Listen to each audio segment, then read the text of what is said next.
Why did you have to bring your little video game everywhere you go? Because you can't leave home with that? You can't leave home without that? It's not a little video game. It's called a Switch.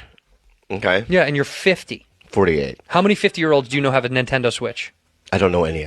You don't know any? No, I don't know You've got to be the only one. Yeah. Let's see the statistics on that.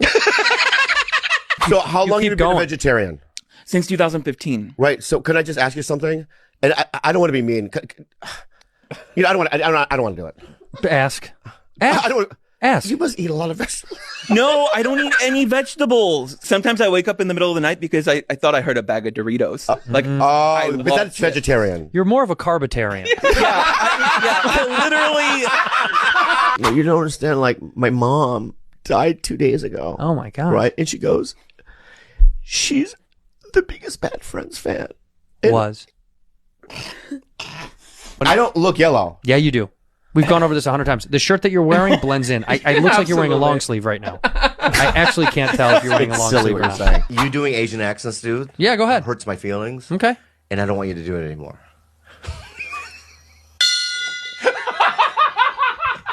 You heard it here first.